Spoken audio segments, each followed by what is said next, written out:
Dear students, coming illustration is multi-concept based problem, and through coming illustration we will discuss the application of the force on a current carrying conductor moving in magnetic field, motional EMF and simple harmonic motion. तो चलते हैं illustration part में. In this illustration it is given two metal rails are fixed vertically at separation capital L is equal to 1 meter. आप यहाँ diagram में देख सकते हो ये ब्लू कलर लाइंस रिप्रेजेंट कर रही हैं मेटल रेल्स जो 1 मीटर के सेपरेशन में फिक्स की गई हैं वर्टिकल ओरिएंटेशन में. A sliding conductor Mn of mass 0.3 kg can slide without friction on these rails. ये Mn एक कंडक्टिंग रॉड है जो इन वर्टिकल रेल्स को टच करता हुआ स्लाइड कर सकता है इस वर्टिकल प्लेन में.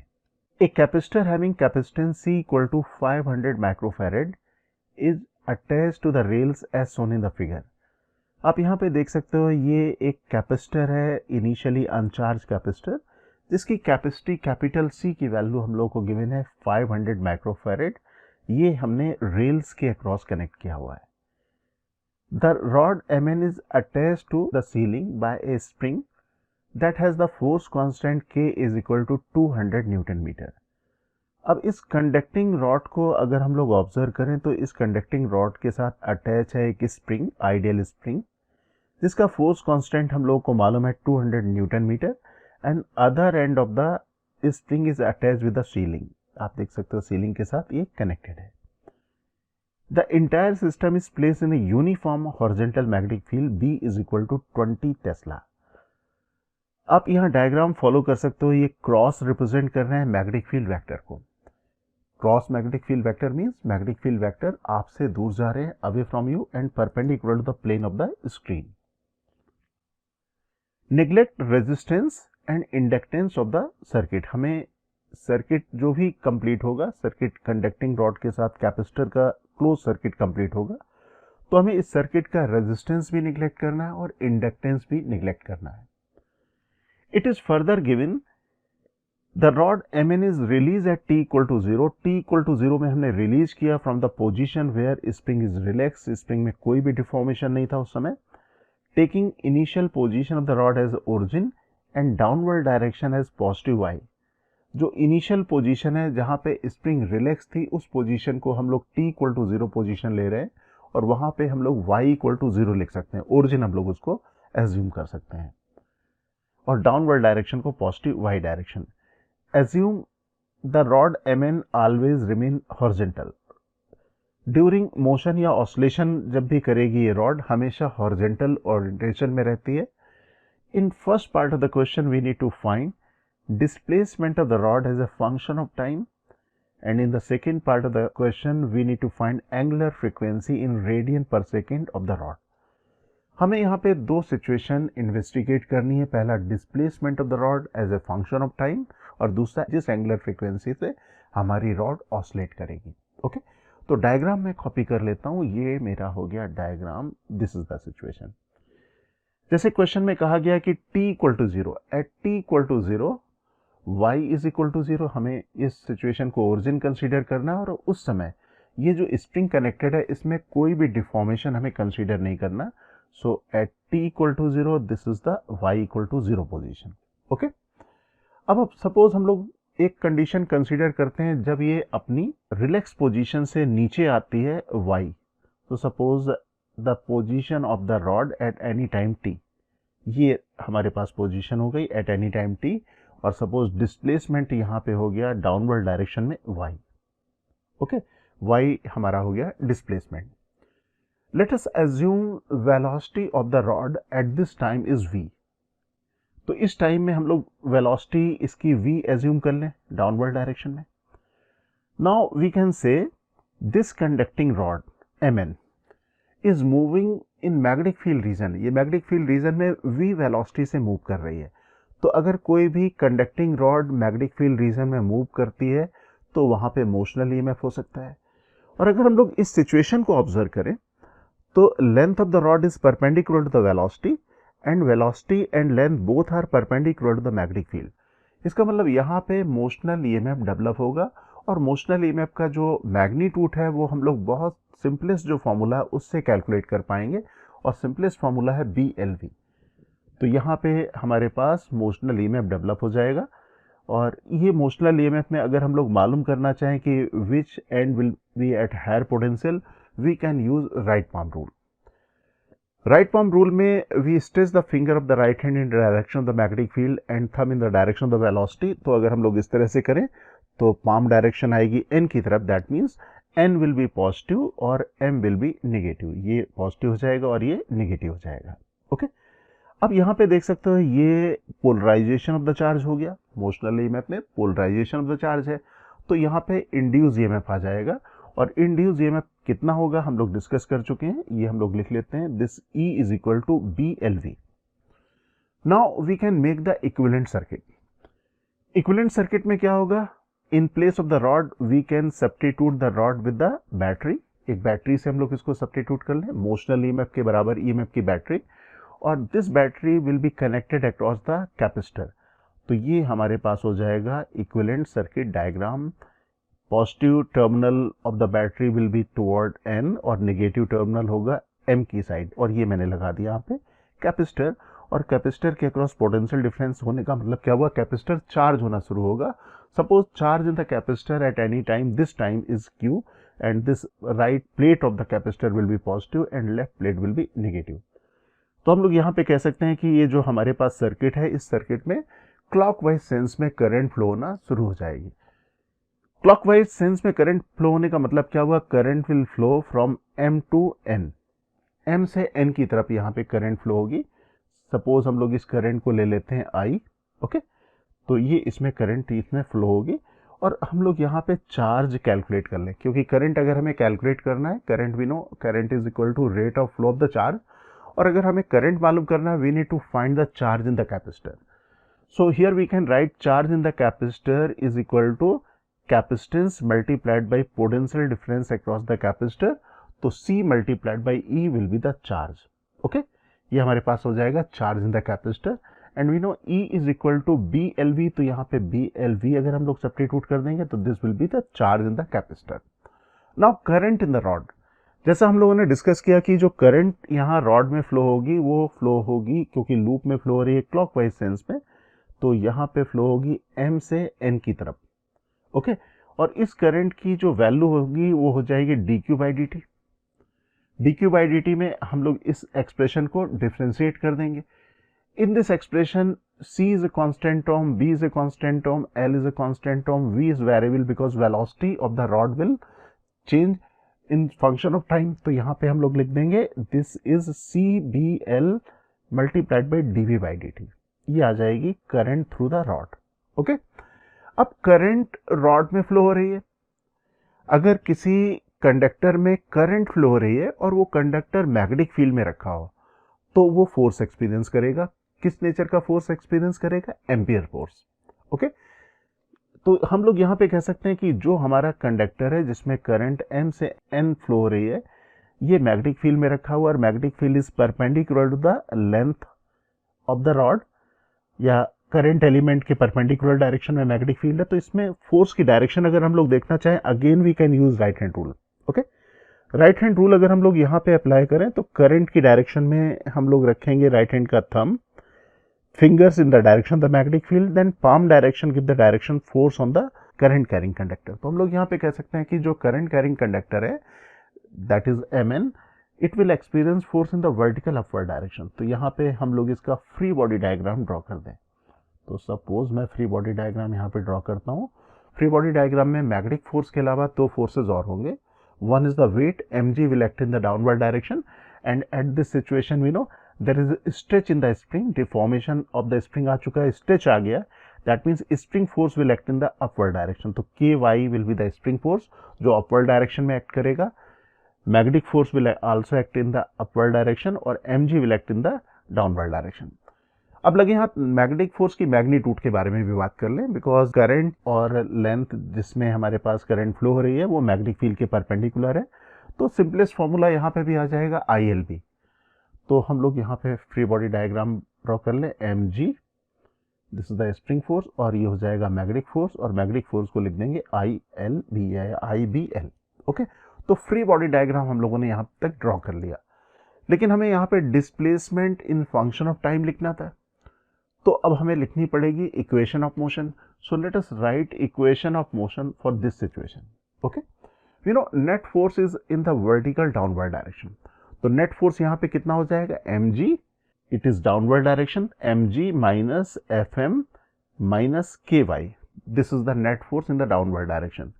fm इक्वल टू ILB, तो हम लोग यहाँ पे लिखेंगे mg minus ILB minus ky, that is equal to mass multiplied by acceleration, और एक्सेलरेशन को हम लोग लिख देंगे dv by dt। So let us write equation of motion mg minus ky minus BIL magnetic force, that is equal to mass multiplied by acceleration. Okay, अब जो current की value है यहाँ पे I, we have calculated, this is equal to CBL multiplied by dB by dt.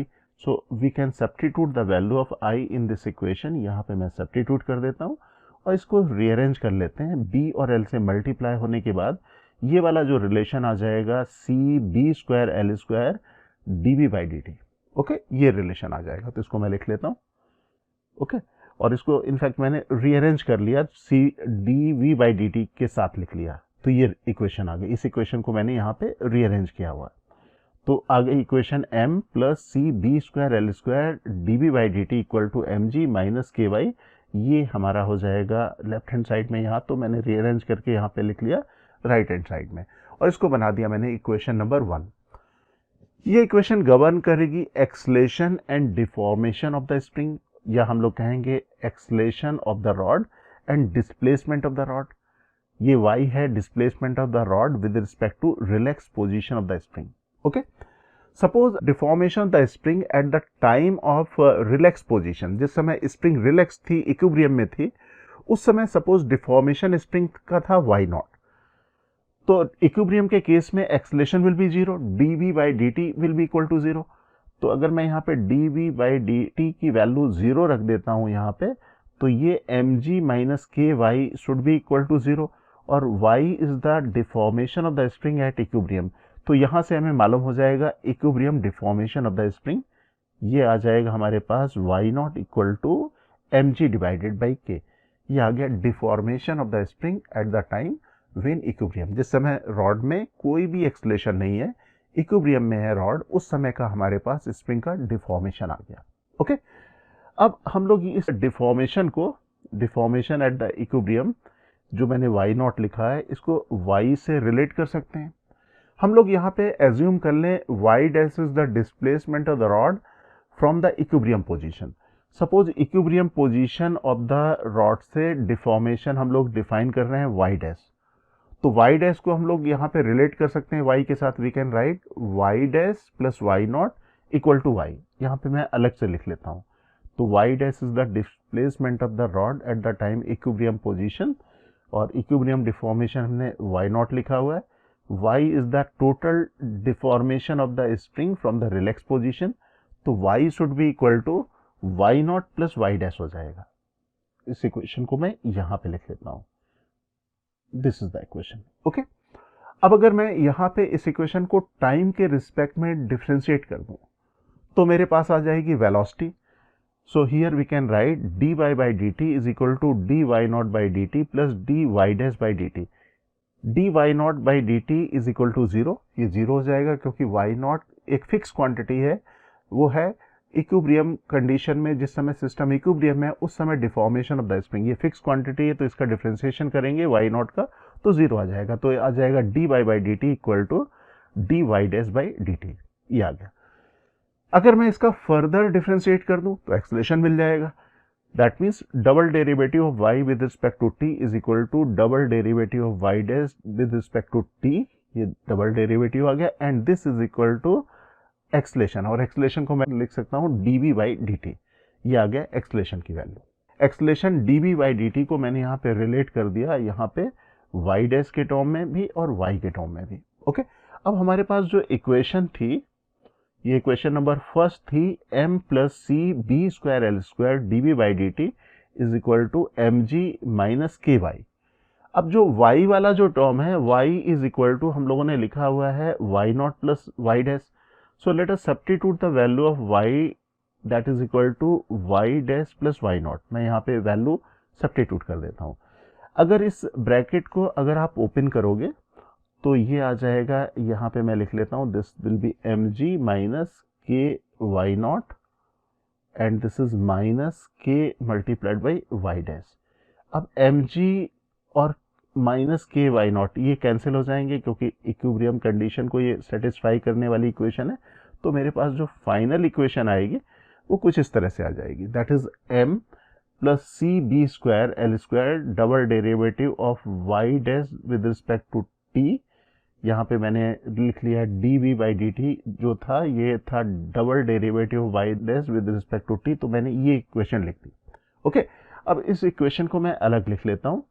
इसको मैं इस form में लिख लेता हूँ, double derivative of Y dash with respect to T, this is equal to K divided by M C B square L square multiplied by Y dash. Okay, ये मैंने इस फॉर्म में इसलिए लिखी कि ये एस एच एम की equation जैसी इक्वेशन है, इसका सोल्यूशन हम लोग जानते हैं. एग्जैक्टली ये एस एच एम वाली इक्वेशन है. अगर हम लोग कंपेयर करें और एस एच एम की इक्वेशन है तो this will be omega square. Okay, so here we can write omega square equal to K divided by M plus C B square L square. ये मेरे पास हो जाएगा ओमेगा स्क्वायर की value. और ओमेगा की वैल्यू अगर इसको अंडर रूट कर देंगे तो हमारे पास ओमेगा की वैल्यू आ जाएगी. Now we know the value of K, we know the value of small M, we know the value of C, we know the value of B and L square. ये जो values हम लोगों को given है मैं यहाँ पे substitute कर देता हूँ. एम मालूम है, सी मालूम है, के मालूम है, बी मालूम है, तो यहाँ पे मैं इन वैल्यूज को सब्स्टिट्यूट कर देता हूँ. ओके, ये सब्स्टिट्यूट किया, कैलकुलेशन करेंगे तो ये वैल्यू आ जाएगी 20 radian per second. This is the angular frequency of the rod. Okay, अब एक इंपॉर्टेंट पार्ट हमने कैलकुलेट कर लिया. अब हमें सेकेंड पार्ट में कैलकुलेट करना है displacement equation. Displacement of the rod in function of time हमें मालूम करना. तो ये जो इक्वेशन है, ये वाली इक्वेशन, मैं इसको एस एच एम की इक्वेशन, इसको मैं कॉपी कर लेता हूँ. So let us write the S H M equation here. और इस इक्वेशन का सोल्यूशन भी हम लोग जानते हैं. And solution of this equation will become Y dash equal to A sine omega T plus phi. इसका सोल्यूशन एस एच एम की इक्वेशन का सोल्यूशन हम लोग ये जानते हैं. In this equation capital A and phi are unknown. और ये कैपिटल ए और फाइव की वैल्यू हम लोग एंड कंडीशन से मालूम कर लेंगे. But we know Y dash हम लोगों ने लिखा था Y is equal to Y dash plus Y naught. That means Y dash should be equal to Y minus Y naught हम लोग लिख सकते हैं. ओके, डिस्प्लेसमेंट इक्वेशन है तो यहाँ पे हमें वाई के टर्म में लिखना होगा. So we can write this equation Y is equal to Y naught. इसको ले जाऊंगा मैं यहाँ पे इस साइड में, तो ये आ जाएगी Y is equal to Y naught plus A sine omega T plus phi. Okay, अब एंड कंडीशन के बारे में सोचें. हमें मालूम है at T equal to zero velocity of the rod was zero. अगर मुझे वेलोसिटी मालूम करना है तो मुझे इस इक्वेशन को डिफरेंशिएट करना पड़ेगा. That means we need to find D Y by D T. So let us differentiate this equation to get the velocity. Differentiate कर लें D Y by D T और इसका डिफरेंशिएशन जीरो, और ये हो जाएगा A omega cos omega T plus five. ये हमारे पास हो जाएगा राइट हैंड साइड में. And we know at T equal to zero velocity of the rod was zero. हमने रॉड को यहाँ पे रेस्ट से रिलीज किया हुआ था. तो at T equal to zero, V equal to zero, V equal to zero रख देता हूँ यहाँ पे, और टी इक्वल टू जीरो यहाँ पे रख देता हूँ. ये आ जाएगा zero equal to A omega cos phi. Okay, यहाँ से हम लोग फाइव की वैल्यू कैलकुलेट कर पाएंगे. Phi will be cos phi will be equal to zero. That means phi is equal to pi by two. यहाँ पे मुझे फाइव की वैल्यू आ गई. अब फाइव की वैल्यू आ गई. अब मुझे के कैपिटल है, that is amplitude of oscillation मालूम करना है. और एम्पलीट्यूड ऑफ ऑसिलेशन मालूम करने के लिए again we use the end condition. And condition क्या है? At Y equal to zero T equal to zero. तो Y equal to zero T equal to zero condition यहाँ पे हम लोग सब्स्टिट्यूट कर दें. ये सब्स्टिट्यूट कर दी और यहाँ पे वाई नॉट की वैल्यू हम लोग को मालूम है. Y naught was the equilibrium deformation of the spring, और इसकी value M G divided by K थी. तो मैंने यहाँ पे वैल्यू सब्स्टिट्यूट कर दी, और यहाँ पे मैंने इसकी वैल्यू भी फाइव की वैल्यू भी सब्स्टिट्यूट कर दी. ओके, अब इसको रीअरेंज कर लें. यह आ जाएगा A is equal to minus M G divided by K. तो कैपिटल ए मालूम हो गया, हम लोगों को फाइव मालूम हो गया, हम लोगों को वाई नॉट की वैल्यू पहले से मालूम है. तो यहाँ पे सब वैल्यू सब्स्टिट्यूट कर देता हूँ मैं अब इस इक्वेशन में. ये mg divided by k, this is minus mg divided by k। Omega की वैल्यू हम लोग कैलकुलेट कर चुके हैं, phi is equal to pi by 2। अब यहाँ पे मुझे न्यूमेरिकल वैल्यूज रखनी है, मैंने mg divided by k common ले लिया। अब m की वैल्यू हम लोग को मालूम है, g की वैल्यू यहाँ पे हम लोग 10 ले लेंगे, k की वैल्यू भी मालूम है, और ओमेगा भी हैव कैलकुलेटेड, ओमेगा की वैल्यू भी हम लोग कैलकुलेट कर चुके हैं, यहाँ पे मैंने वैल्यू रख दी। अब सॉल्व कर लेंगे तो y आ जाएगा, y is equal to 3 divided by 200 1 minus cos 20t metre. Okay, this is the displacement of the rod in function of time.